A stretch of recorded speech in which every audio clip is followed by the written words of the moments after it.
And then on our last class, we're going to do Germany and Hitler and a little bit about the what they call the immediate post-war period. All right, does anyone have any questions about anything from last class?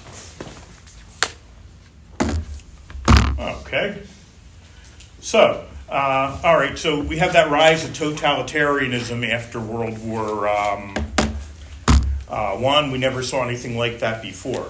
It's very, very extreme. It's this idea of total control by the government, where the government, the individual doesn't matter. The individual mainly has the purpose of serving the society. So whatever happens to individual rights is insignificant at the time compared to what benefits, as they see it, the society. Now, there's always a balancing act between the two, but usually we're focusing more on what we gain from the society than what we can do to improve it, if we're being honest. People like to sound more altruistic and say, yeah, we care more about helping others, and as long as the society does better, we don't care what happens to us. But that, for the most part, is not that realistic. So there's this extreme feelings that come about after the war. Remember, the war, they thought it was going to be short and easy, and ends up being much worse than anything anyone had ever envisioned. And then it went on and on and on. All right, so Germany blamed almost entirely for causing the war, but as we're going to see, Italy is going to be blamed as well. All right, in America, things are going a bit better.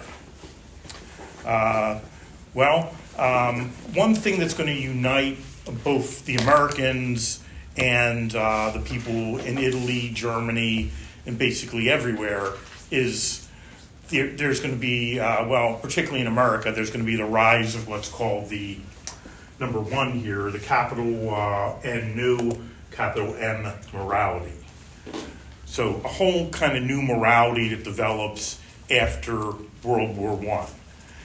There's a lot of anger in society after World War I, and particularly among a group called the Lost Generation.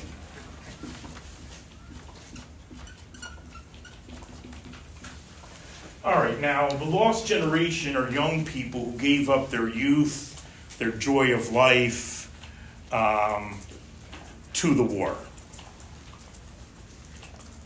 So Gertrude Stein, a famous American poet, Stein coins this term, the lost generation, for the young people that gave up their youth and their joie de vivre for the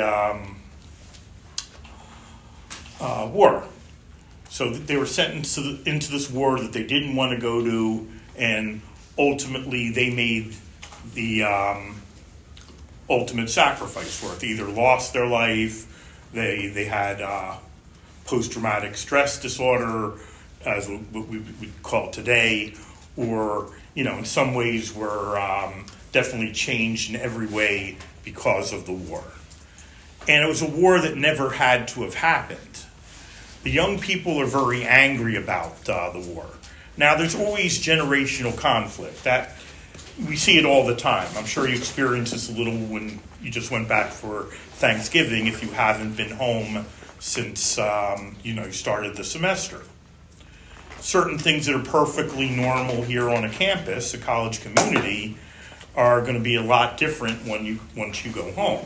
So in a college community, coming in at 3:00 in the morning in various states of consciousness, nobody thinks twice. You just hope the person doesn't wake you up as they're coming in that way. Can you do the same and having whomever you want coming back with you? If that can be too subtle. Okay, but what about once you go home? Is that going to work there? Are your parents going to be fine with you coming in at 3:00 in that same state of consciousness with whomever you met? Depends on the parents. Right, most parents, no.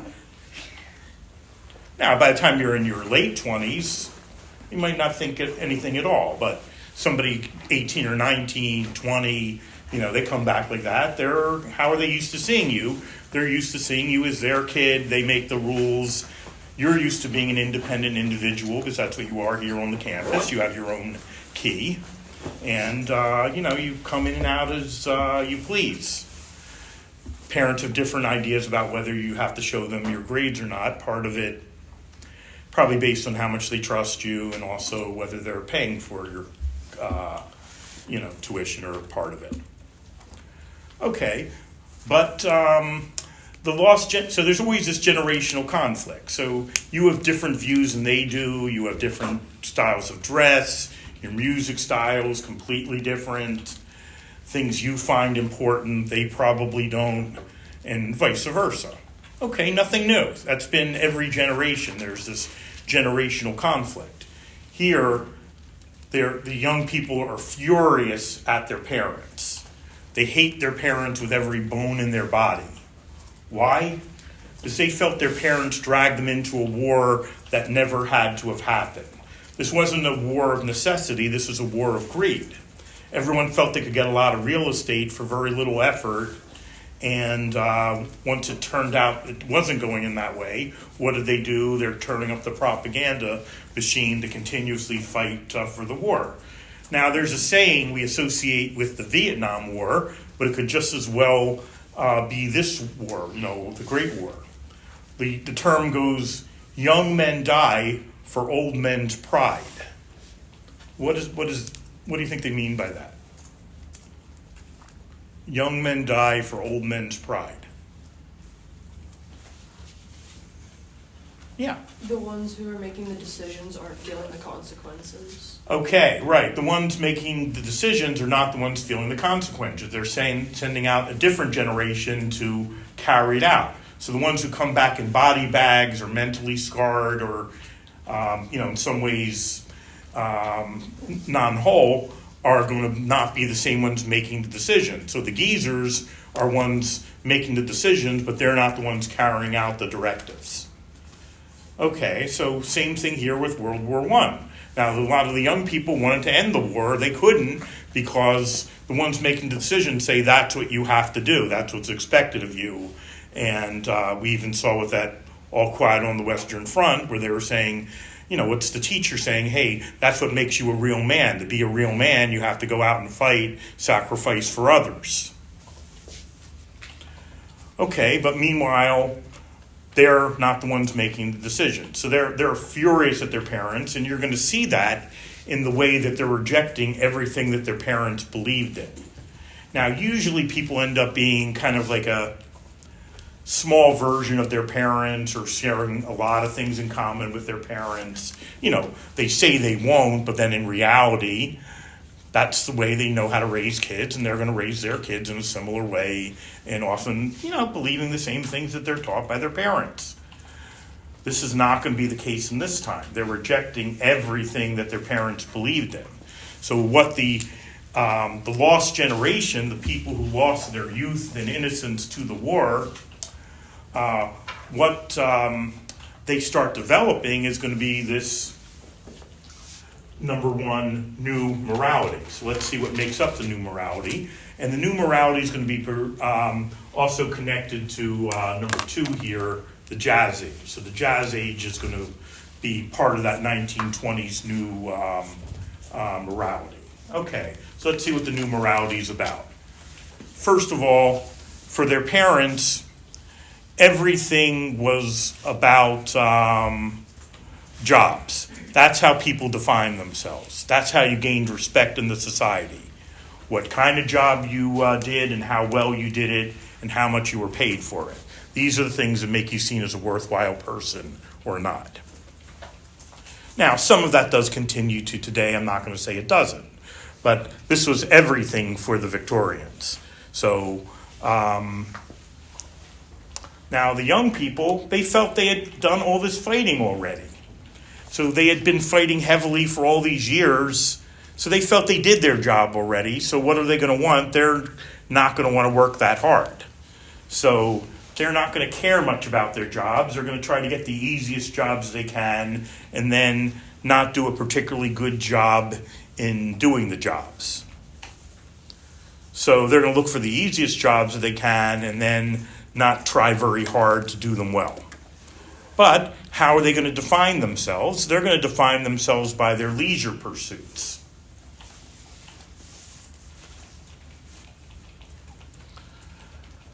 Well, okay, so it'd be like here. Okay, you go to a college party.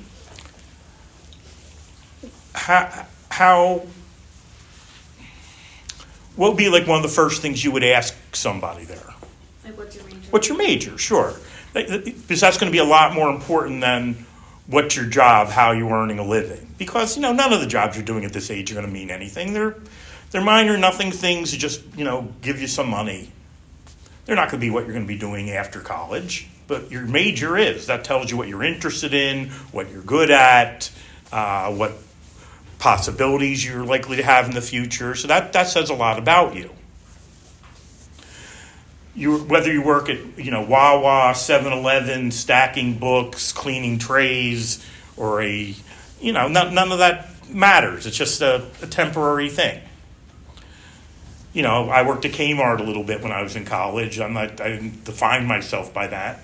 I was like, well, I'm glad to do this now, so then I'll never have to shop there again in my life, which was basically the truth. But that's what these people feel. So their leisure became important. Okay, so leisure replaces work as an important part of who you are, your identity, or the culture you develop.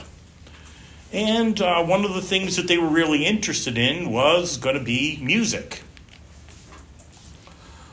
Okay, and, the music of the time is going to be completely different than the parents' music.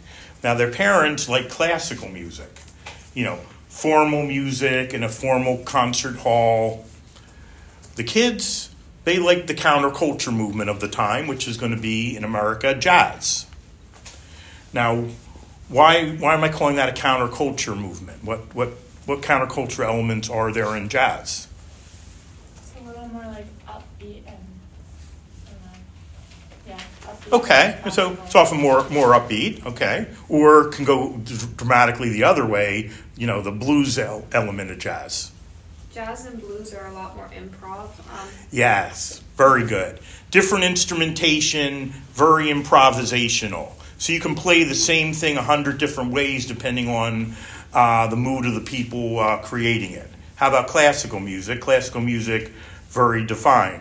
The conductor tells you what speed, what instruments come in at, what order. The composer sets how loud it is.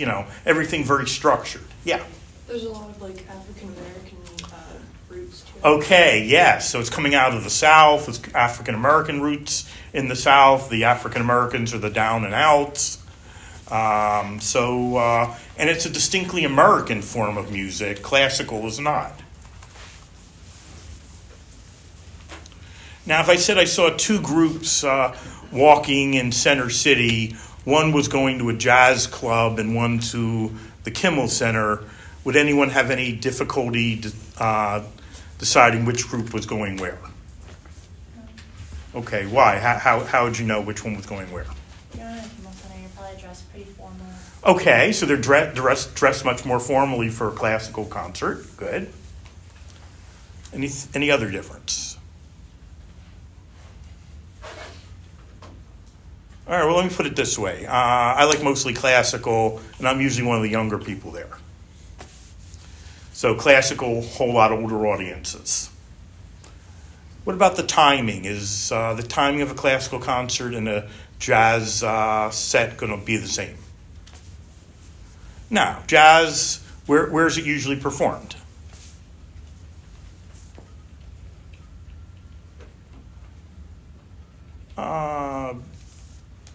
Like a nightclub. Okay, so a nightclub, and as you're suggesting in the name night, so jazz starts really late. It could be a back room somewhere, the back of a bar. It's starting at 10 o'clock, and then another set at 12, another at 2.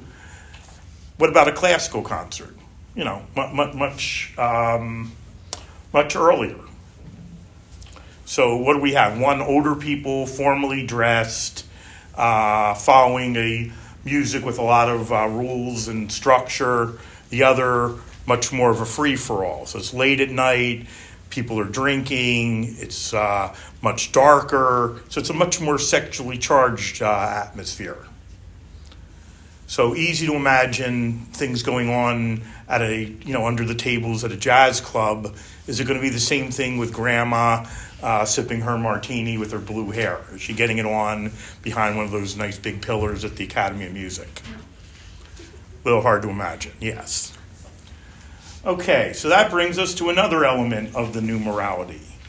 Sex. Okay, well, the Victorians, well, first of all, it was expected that you would never sleep with somebody before you were married. And then when you were married, it was kind of seen as a wife's duty for her husband, not something she would gain anything from or particularly enjoy. It was taking place in a darkened bedroom. Often they would retire to different rooms. And remember, nobody would talk about it. And at the time, they felt a sense of shame. Now, with marriage, you made this commitment before God and man, and you stay with that person forever. It doesn't matter if you got tired of them, if they weren't what you expected them to be, if your needs changed over time. None of that matters. You made a commitment, so you stay with each other manacled until one or the other dies. Well, that changes. With the new morality, they said, we don't want all these rules. We don't want all these regulations. We want the fun of sleeping around with somebody, but we don't want the commitment. We don't want to get married. Divorce became much more rampant. It wasn't seen as embarrassing like it was before. Before, there was never any reason to get divorced, almost no reason at all, no acceptable reason. And let's say somebody got pregnant before marriage. It happens now, it happened then. Well, that would be such a big embarrassment. The girl would be hidden away up in the mountains somewhere, hundreds of miles away, raised by nuns, so that nobody could see her, quote, shame.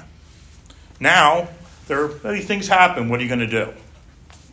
So divorce became rampant, fewer people getting married. Homosexuality also became a lot more accepted. Now, poor Oscar Wilde, he calls homosexuality the love that dare not speak its name. By the 20s, became the love that wouldn't shut up. So, for example, Gertrude Stein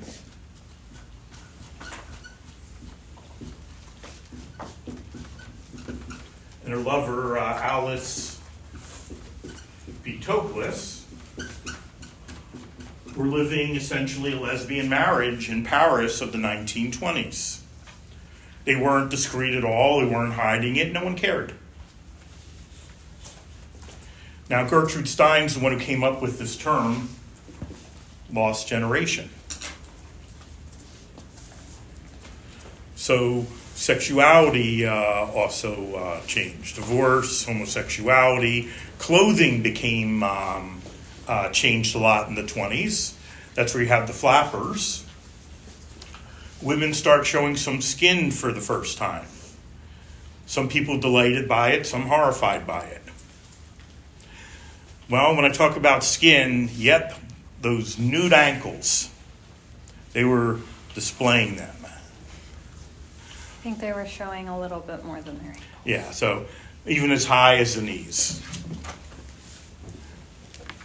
Shocking, just shocking. So look how all these things were, changing. I mean, you went to the boardwalk in Atlantic City, men would be arrested for taking off their shirt on the beach. They had those like matching, tops and bottoms, or the swimming trunks went below your knees.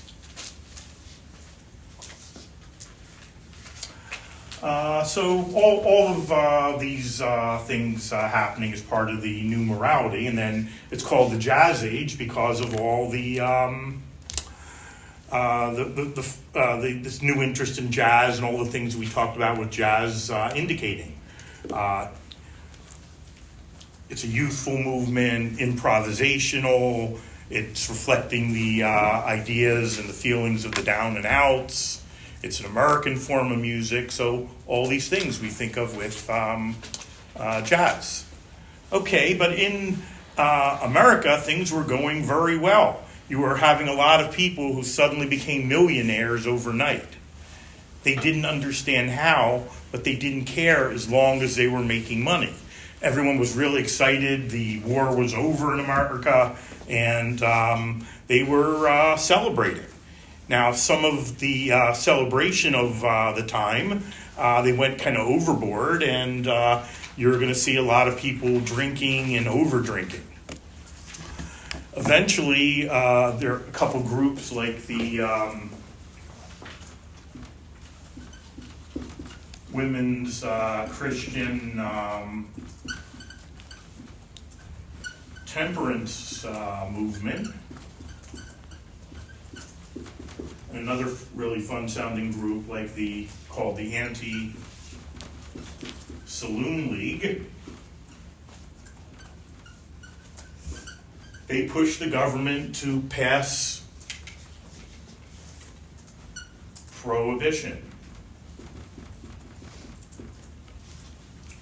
So prohibition is the outlawing of alcohol, the production of alcohol and the consumption of alcohol. So basically they tried to make the U.S. dry. But as we know, if it's something somebody wants to do, just because it's against the law doesn't mean it's necessarily going to be eradicated. So just like today with underage drinking or weed smoking or jaywalking, these things aren't going to go away. So the thing to learn from that is, don't rush across the street while, don't jaywalk while, carrying your drink and smoking your joint. You don't want to douse it. Oh, wait, that wasn't a lesson. But that's it. So just something's against the law doesn't mean it goes away. It just takes on different forms. So that's what we see happening with prohibition. So, for example, there's going to be all these cool underground clubs called Speakeasies. Called speakeasies, right.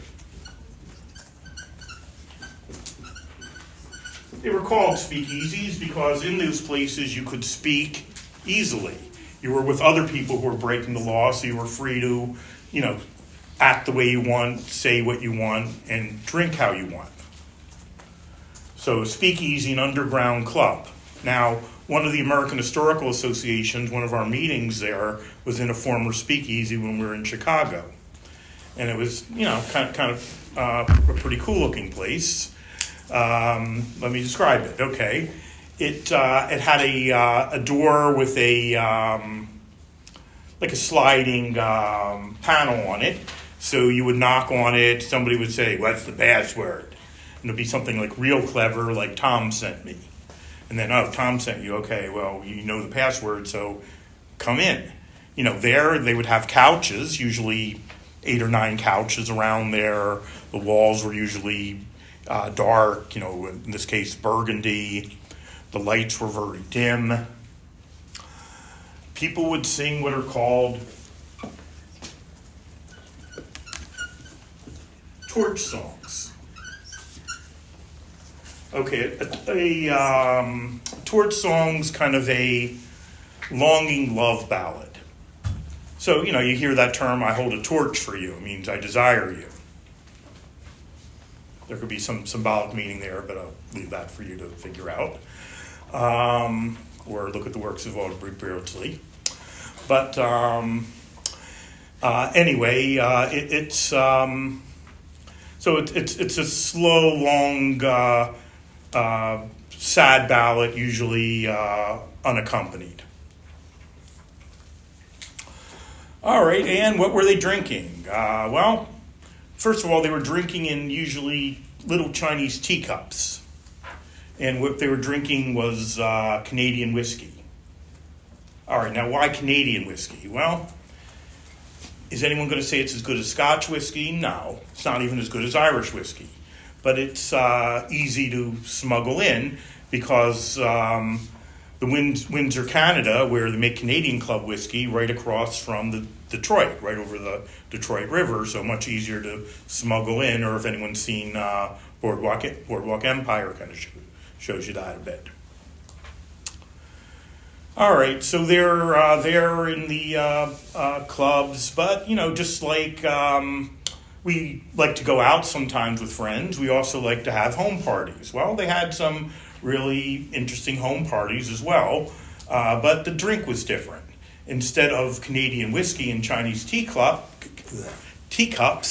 they were instead having bathtub gin. So the goal was to make a whole bathtub full of gin, and gin, for the not yet initiated, is essentially juniper-flavored vodka. It's juniper-flavored vodka, so, really strong, and they would basically, put whatever things they could to flavor it, including some dangerous things like nail polish remover.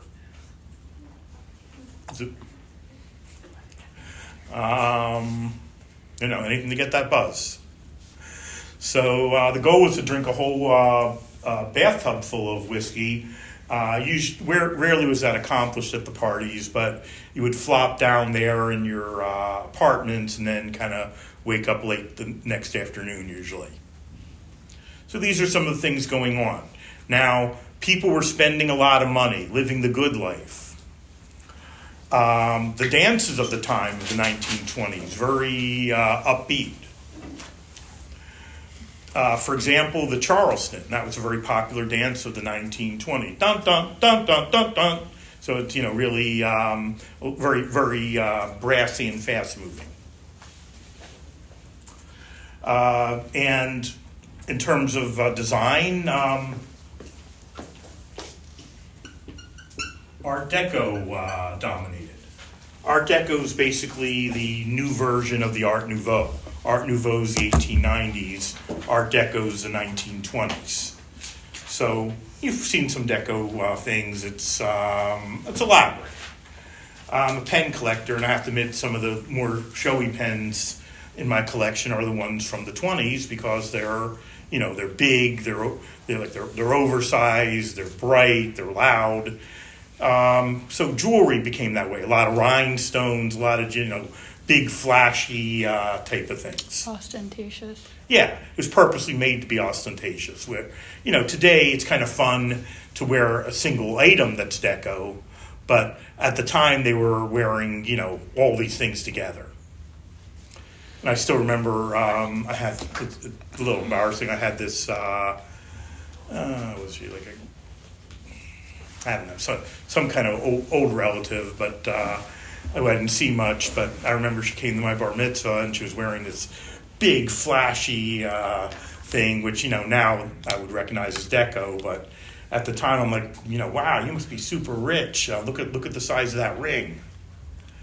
Not realizing it was rhinestones. But all right, so these are some of the things of the 1920s. So everyone excited because they felt the money would continuously flowing. They felt that poverty was something done away with, that they didn't have to think about anymore. So all the hard years now gone in the United States, they could just enjoy themselves. The stock market was going up and up and up. About 8 out of every 10 things you would invest in would go up in value. And you could borrow on the margins, which means based on the value of your stock portfolio, you could use this to buy more stock. And since it had an 80% chance of moving up, you would have people that were making a lot of money. And actually a lot of people, they didn't understand how it was happening, but they didn't care as long as they're making money. Would you question it if you're making a lot of money? No, you're just going to enjoy it. So stock's going up and up and up and up.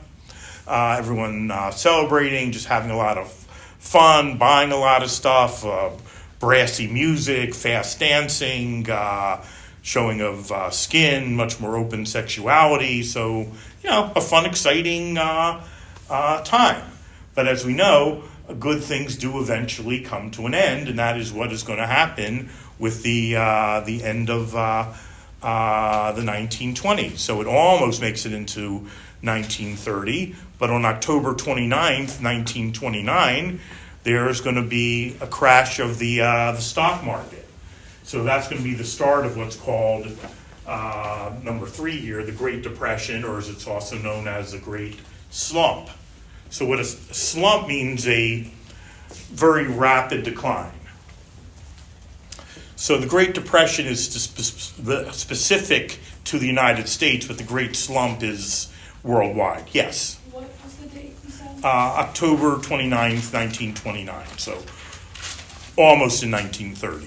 So the whole decade just, about partying and having fun and forgetting the horrors of the war. And, the people didn't understand how it was happening, but they didn't care as long as they were making money. They began calling the American businessman as a genius, someone who could weave straw into gold, take something worthless and make it something precious. They didn't understand how it was being done, but they didn't care as long as they were making money. Okay, so that's kind of what's happening, but then the whole thing crashed. Now, there was some warning. For example, an Austrian bank failed, but people felt, somewhere else, Germany has their own problems. Their problems are a lot different than what's in the United States. So they kind of ignored it. But, like today, the economies are in many ways interconnected. So, why would the Chinese care about how the American economy is doing? Well, without us to buy their schlock, we wouldn't. They wouldn't have much of an economy. So they're even going to lend us money to buy it because it's the way to keep their economy going. Okay, so they ignored this, but that was their warning sign. They're ignoring it. But then the whole thing basically fell apart on July 29th, 1929.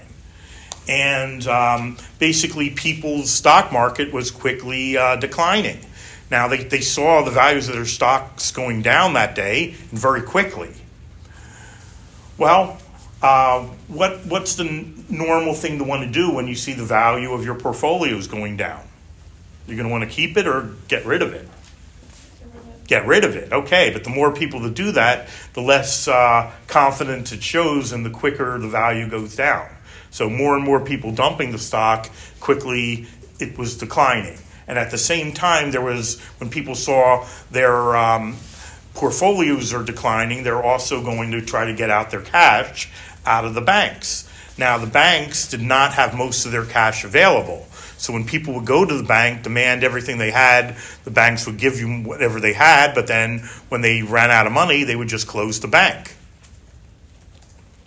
Well, what do you mean they don't have all the money? You gave it to them. What does that mean? They stole it? No, the banks don't make any money by just keeping it there for you. They're lending most of it out. Now, why do we not have to worry about that today?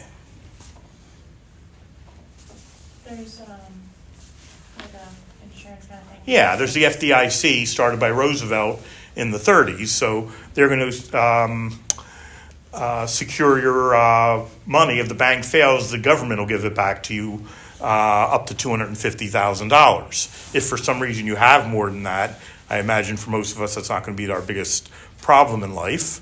All you do is you spread it around the different banks. Okay, but at this time, no, the bank's closed, they're done. Well, if you saw your neighbor's bank failed, are you going to say, oh, well, I'm Citizens, theirs is TD, who cares? No, you're going to want to get your money out. You just have it there available. So the whole thing basically just fell apart. It's a slump. It's almost like what you would expect with anyone remember playing Chutes and Ladders as a kid. So remember that exciting part when you're almost at the top, you're like, making fun of all the people that are way behind you if you're obnoxious like me. Well, what you do is, but then you get your comeuppance. So you fall down that, I forget it's 92 or 93, and then, and you're back to like spot 6 or something. So that's kind of what happened to all these people. Okay, so now people who were suddenly, were rich one day and suddenly were impoverished the next day. So one day people were eating foie gras and caviar, and the next day they're eating wild onions and violet tops and dandelion greens without the bacon to flavor it. At the same time, they're also they can't afford the rent on their apartments. People didn't put any money away for a rainy day because they felt it would never rain anymore. They had 10 years of prosperity, and they just weren't thinking about that. Well, what happened now? Who are they going to look to for help when things go bad? Like, who do we blame and who do we never blame? You blame the government, you don't blame yourself. Okay, you never blame yourself. Something's always somebody else's fault. We all do that. So, if you fail the course, it's not my fault. He doesn't explain things well, or expects us to come to class, or this has nothing to do with my major with some kind of animals, and why should I have to take it? So it's the fault of the school for making us take this instead of having all animal courses. Any reason but yourself, and we all do that. So that's what they're going to do here, and who are they going to look to for help? The government, right? Now the president at the time is going to be President Herbert Hoover. Now, Hoover was a Republican president, and like most Republicans, he believed strongly in laissez-faire. So the idea of lack of government involvement in the economy. So he said, look, we made a lot of money in the 19th century by following laissez-faire. England made even more. Everyone did well, but part of capitalism has its booms and has its busts. If you wait longer, eventually things will get better. And he was right, it would. Is that what you want to hear when you can't pay your mortgage and you have no food?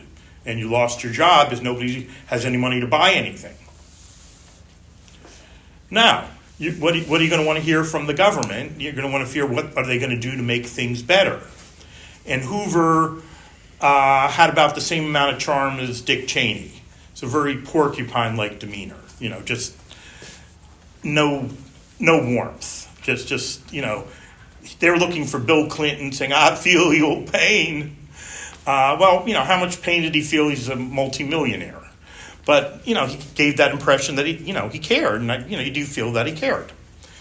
Hoover, very stoic. Like, that, life's tough, grin and bear it. You wait long, it'll get better. That's not what they want to hear. So where do we show this anger and discontent towards Hoover, who, by the way, didn't do anything particularly wrong? He just followed a traditional path. He didn't want to swerve from it. It had raised a lot of money and made the U.S. and Britain before a lot of money.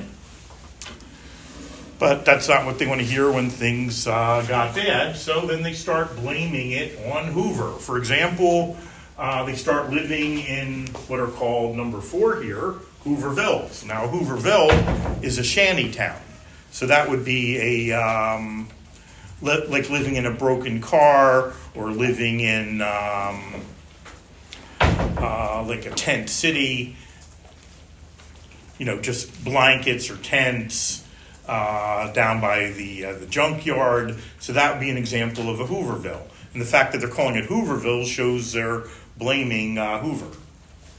And at the same time, people started displaying their what are called Hoover flags. Okay, what's a Hoover flag? Well, a Hoover flag is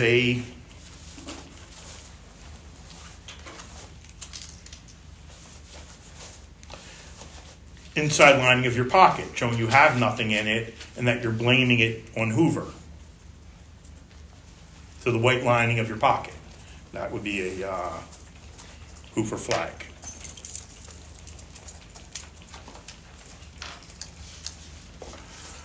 All right, let's talk a little bit about Depression era life.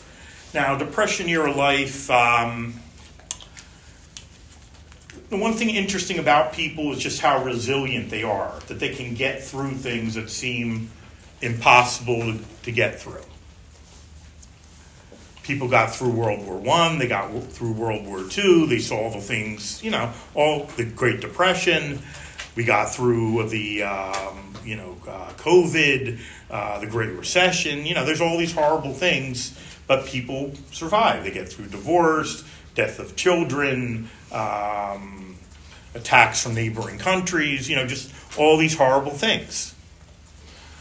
Okay, so people very resilient. You saw that, for example, with number 6 here, what's called, what we think of as Depression era life. Well, one thing you saw is the recipes that people started making to try to survive the Great Depression, because they had very little money, very little food. So things they would have would be things like a coleslaw sandwich. That would be a meal. So that would, think of it as like a corned beef special, but without the corned beef. Another thing they would eat violet tops and wild onions and dandelion greens. So all these things you normally would never eat.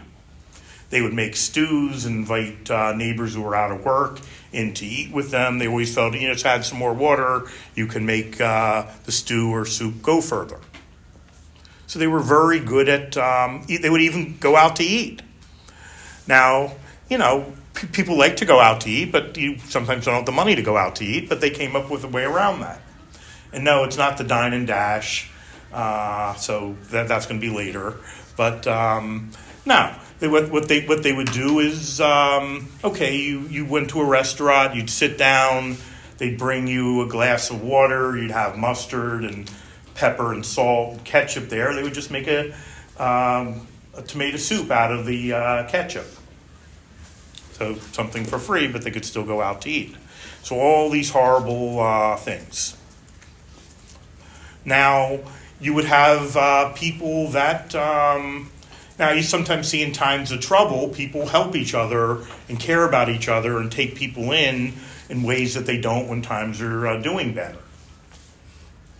So you saw a lot of that during the Great Depression. There's examples, for example, there's some mention of teachers teaching in Chicago.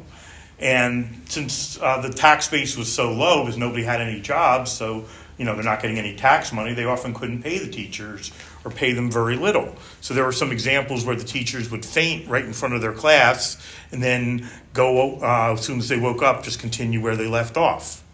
Now, does that sound like the teachers of today? No. My check's like 1 minute late. I'm already, the school must have went bankrupt. I guess I don't have to come in. No, just kidding, sort of. But, no, it shows the dedication of, the people of the era, and they, now, does anyone know anyone who went through the Great Depression? Some of their behaviors are kind of interesting by today's standards. Yeah. My great-grandmother, she was born around that time, so she was still raised with a lot of that stuff. Oh, okay. And she will still wash plastic bags.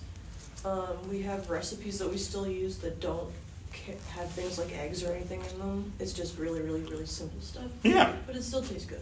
Okay. Yeah. No, so that's a good example. Anybody else? Yeah. My boss's mom, she grew up in Germany after the war, so she's very particular about what she keeps, and then she grew up in that time, so she hates that her daughter will throw stuff away that's no longer good. Yeah. See that, or has anybody worked at a place that has a lot of seniors eating there? So what do they do with the sweet and lows? They take them. They take them. It'd be half open. They'll still wrap it up. Yeah. It could be a half a roll. They'll take, no one, other than that era is going to do that. Had an uncle, for example, went through the Great Depression, or a great uncle, and he, he did okay at the end. I think he left in the state about 600,000, so, he did all right. He used to buy Roy Rogers bacon cheeseburgers they were 99 cents at the time, and when he died, his whole freezer was full of them. They were like, must have been like 100. We're still eating them. No. Or he used to get generic ginger ale, which is already going to be, and then he would dilute it by 3/4, so that way it would go 3 times as much. You can imagine what that's going to taste like. Or, a friend of my mother's, I remember when she died, they found like 80 bars of soap and 40 things of toilet paper. Most people don't do that. But, were they necessarily so wrong? What was one of the first things they ran out of with the, COVID? Toilet paper. So these are, some of the things that we see, the way they adapt. It's remarkable how they are able to adapt. Now, there was one example, somebody mentioned her grandfather left her car when he died, and she found there in the lining of the trunk over $5,000 in cash. Okay, now it may seem crazy to us, but they couldn't trust the banks, and they're not going to put money in the banks after that. They didn't want to hear the FDIC nonsense. They're like, no, it's a bank. They could fail. But at the same time, what happens when you get old and start forgetting where you put things? So sometimes it would be they'd wrap it in tin foil in the freezer, or so all these ways of adapting to the Great Depression. All right, let's start talking about fascism. Now, normally I would let you go early like usual, but we're coming here to the end, so we want to get as much as we can done. One time you can make it. All right, so one of the totalitarian movements we begin to see after World War I is in Italy, the rise of what's called, number 7 here, fascism. Fascism is a totalitarian movement on the far right. It's actually sometimes seen as Italian Nazism, just like Nazism is sometimes called German fascism. So there's a lot of similarities between the fascists and the Nazis.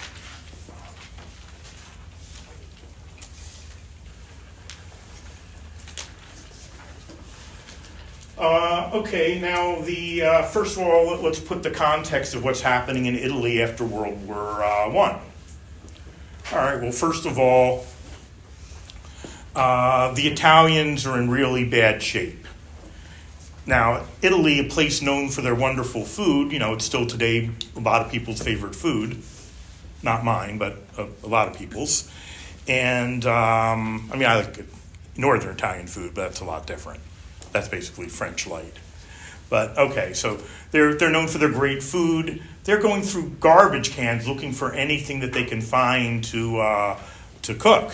Now, not quite as bad in southern Italy as northern Italy, which is more industrialized, but, there's just no money. They lost the war. Now, the person they sent to the peace talks, completely wrong kind of person. It's not the kind of person that you would want to represent you at the peace talks. He was a very likable, grandfatherly-like figure. So patted people on the back and said, "How are you doing?" And, just sweet and charming. But he didn't articulate how bad things really were in Italy. So they had no idea at the peace talks. You want someone as aggressive and domineering as possible. This is just like a likable grandfather figure. Okay, so in Italy, there's also a lot of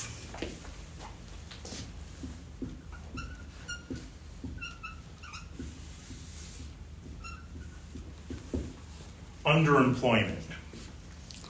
Okay, does anyone know what's the difference between underemployment and unemployment? Not hiring enough. No.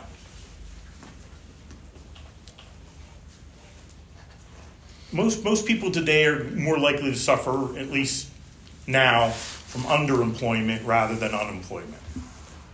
But underemployment sometimes gets you even more angry than being unemployed.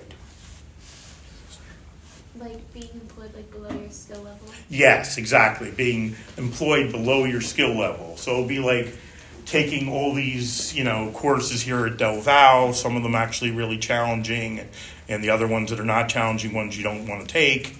Let's call them the liberal arts.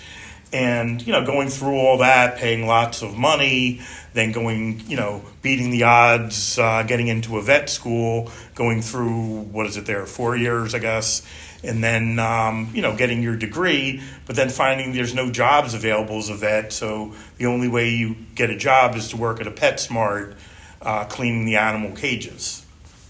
Now, you're getting a job. Are you going to be happy about it, or are you going to be pretty angry? Really angry, right? Sure.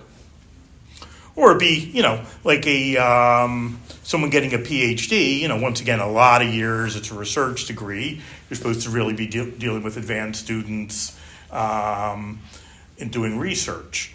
But instead, finding the only job you can get is, instead of teaching advanced students about the intricacies of Play-Doh, instead teaching 4-year-olds how to play with Play-Doh. All right, spelled different.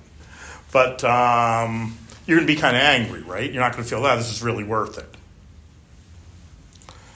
All right, but so that's what there really is a lot of in Italy, because for the first time, the generation coming of age and right after World War I are often the first ones in their family to go to college. Now, that's always an exciting thing, to be the first person in your family to go to college, because you're kind of leading your family to new heights, your family being seen as having a higher status, and, it's something to be, proud of. The whole family's behind you, you're seen as a trailblazer. All right, so we saw a lot of people getting that, so getting degrees that normally would have been perfectly useful. But let's say, okay, you get to be a doctor, okay. How many people are going to go to doctors after World War I when nobody has any money? Now, are most people the doctors seeing, are they deathly ill? If they didn't see the doctor, they would, likely die? Or if they waited 2 days, in all likelihood, it would solve itself. Most of what doctors see, that's usually going to be the case. All right, what about lawyers? Okay, once again, long time in school, but what are lawyers essentially about? Money. You're suing someone, or you're protecting yourself from being sued. Are you going to sue somebody that has no money? No purpose. They even have a term for it. You call someone judgment proof. Means they can get all the court judgments they want against you. You're still not going to get anything because they don't have anything. So you're not going to bother with the lawyers. All right, what about accountants? What are accountants for? Basically about money again. Avoiding taxes, trying to find loopholes. Once again, if you have no money, you're not going to bother with an accountant. Or a dentist. Okay. Dentists, if you're in a lot of pain, you're going to go to the dentist, but they're going to just pull your tooth. Is that what they want to do? Just go there all day long pulling teeth? No, they want the root canals and the reconstructive dentist surgeries and the braces and all that kind of stuff. That's where the money comes. No one has any money, they're not going to go there. So all of these jobs are basically useless. But, what's it like having to go on to school all that time but find these jobs are useless? You're going to be kind of angry, right? So a lot of underemployment in Italy. And at the same time, in Italy, there's 1,600 strikes going on all at the same time. So as everything needs to be rebuilt, everyone's on strike. Now, we talked about that before. Who does that hurt? It hurts the person that owns the company, it hurts the person that's being paid by the company, and it hurts the person that needs the services. So 1,600 all at the same time. So Italy's in lousy shape. And they feel demoralized for having lost the war. They're embarrassed that they lost. Think of any football game where you felt everyone thought you were going to win, and then suddenly you're down by 30 points. They're going to be pretty embarrassed. Okay, so then we see the starter of a new movement called the fascist movement, and the person behind that, a former socialist who now became a fascist by the name of Benito Mussolini. And he's going to bring his people together, unite them, and give them a sense of hope in ways they never had before. Now, first of all, big growth in his movement. He starts the fascist movement in Milan, northern Italy, with only 250 followers. So that's a fringe movement, right? That's not very many. 18 months later, he goes up to 20,000.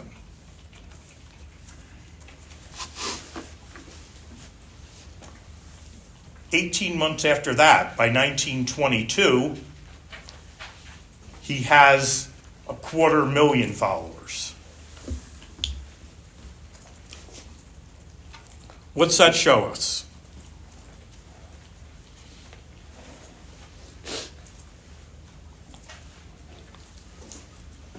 He's saying something that people want to hear. He's an example of what they call a charismatic leader. So there's a lot of charismatic leaders of World War I and II. So he's an example of a charismatic leader. Charismatic leader, someone that speaks well, someone who has a message that people want to hear and has a lot of followers. So today you would call it, I guess, an influencer. A lot of people want to hear what they have to say. Okay, so he's saying a lot of things that people want to hear. Now, people felt demoralized for having lost the war. They're embarrassed. Here's what he says. He says, we're going to win. We have the best people. We're not only the best looking people, the Italians, we dress the best, but we have great ancestral heritage. He says, I'm going to lead you as the leader of the new Roman Empire. I'm going to be the new Caesar, leading us to our time of greatness. Now, doesn't everyone have a need to feel important? Let's say, you're in an area, Philadelphia, they say we have an inferiority complex here. We're so close to New York, but we know we're no New York. So we don't have the rich people. The really rich people are in New York.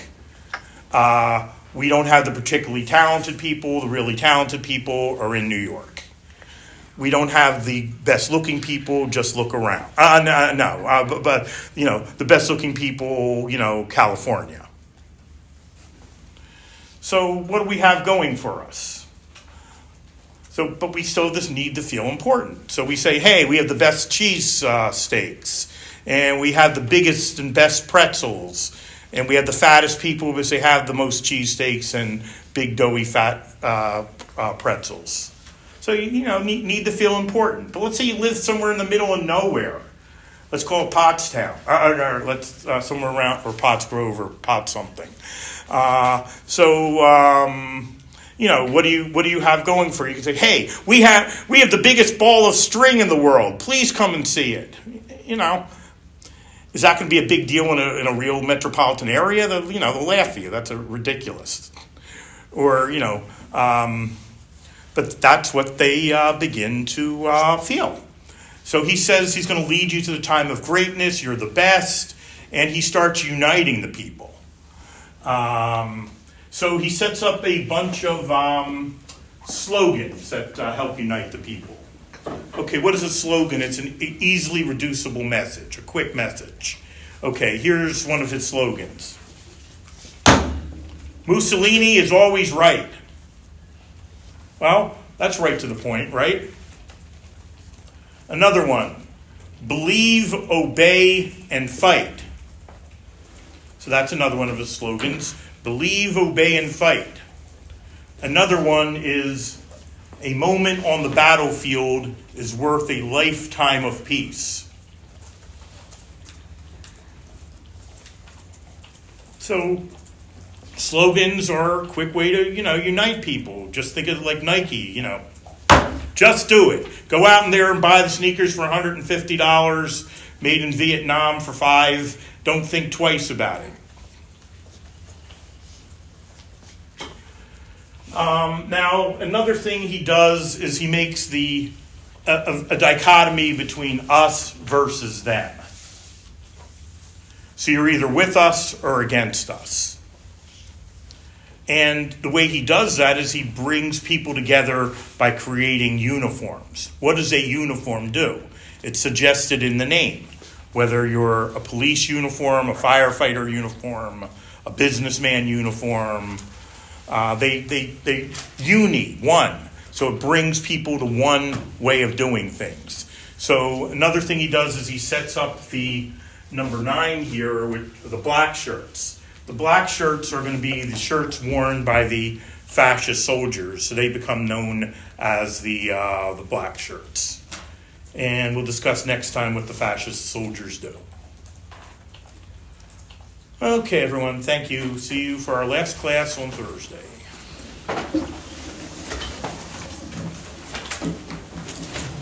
Oh, okay. I'm sorry.